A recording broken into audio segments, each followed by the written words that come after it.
ప్రజలు మరియు చుట్టుపక్కల ప్రజలు, రాష్ట్ర ప్రజలు, అలాగే మీడియా మిత్రులందరికీ కూడా నేను తెలియజేసింది ఏంటంటే, ఈ రోజు ధరల తిప్పకి దగ్గరలో ఉన్నటువంటి ఒక పైప్ లైన్ ఇక్కడ మీరు లీక్ అవడం చూస్తారు. మీరు చూడండి గోదావరి నార్మల్ ఎలా ఉంది. మీరు వ్యూస్ అనేది చూడొచ్చు. ఇక్కడ పైప్ లైన్ అనేది విపరీతంగా లీక్ అవుతుంది. రేపొద్దున దీనివల్ల నష్టం వస్తే ఎవరు సమాధానం చెప్తారు? దయచేసి ప్రజలారా ఆలోచించి ప్రతి మీడియాలో కూడా టెలికాస్ట్ చేయమని చెప్పి నేను కోరుకుంటున్నాను. యానం కాంగ్రెస్ పార్టీ తరఫు నుంచి, అలాగే వికేసీ పార్టీ తరఫు నుంచి. మీరు చూడండి, ఇక్కడ చూడండి, చాలా దారుణమైన పరిస్థితి. స్మెల్ వచ్చేస్తుంది, స్మెల్ వస్తుంది, చాలా స్మెల్ వస్తుంది. ఇలా చూపించు, చూడండి, వీడియో చూడండి, స్మెల్ వస్తుంది. ఇక్కడ పైప్ లైన్ లీక్ అవుతుంది. ఇక్కడ పట్టించుకునే నాదులు లేరు. దీన్ని అన్ని టెలికాస్ట్ చేయాలి, జనాలందరికీ తెలియాలి. అసలు బుడగల కింద వచ్చి పైప్ లైన్ లీక్ అని చూపించండి.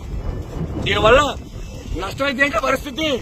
మీకు ఇక్కడ స్మెల్ కూడా రావడం జరుగుతుంది. దీని మీద ఒకసారి చూడండి ప్రజలారా. ఇక్కడ మీ గోదావరి ఎడ్డి ఇగో పైప్ లైన్ ఇలా వెళ్ళింది. ఇక్కడ ఆల్రెడీ అన్ని వేశారు. ఒకసారి చూడండి ఎంత దారుణమైన పరిస్థితి. భయంకర స్మెల్ వస్తుంది. బుడగలు చూడండి ఎలా వస్తున్నాయో.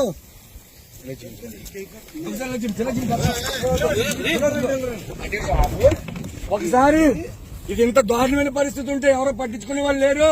దీని మీద ప్రభుత్వం, అధికారులు ప్రతి ఒక్కరు కూడా స్పందించాలి. ప్రజలారా ఒకసారి ఆలోచించండి దీని మీద.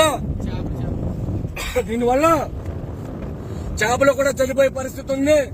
మనం దీని మీద తగిన చర్యలు తీసుకోకపోతే ప్రజలు, అలాగే ప్రాణులు, చేపలు మొత్తానికి చనిపోయే అవకాశం ఉంది. ఇక్కడ భయంకరమైన స్మెల్, గ్యాస్ స్మెల్ అనేది వస్తుంది. దయచేసి దీని మీద పెద్ద పెద్ద ఛానల్లో, న్యూస్ ఛానల్లో కూడా స్పందించి వెంటనే స్పాట్ కి రావాలని చెప్పి ధైర్యం దగ్గరలో ఉంది. ఈ రోజు మొగ్గ బుజ్జి గారు గాని, అలాగే జాన్ గాని, మణికంఠ గాని, అలాగే విజయ్ గాని, భైరవ్ గాని, అలాగే భైరవ్ సింగ్ అందరూ కూడా తెగించి ఇక్కడికి ఎవరు రావద్దని చెప్పినా సరే మేము వచ్చి ఇక్కడికి వచ్చి నిల్చోవడం జరిగింది. అలాగే హర్ష అందరూ కూడా మేము వచ్చాము ఇక్కడికి. దయచేసి ప్రజలారా దీని మీద మీరు అందరూ కూడా స్పందించాలి.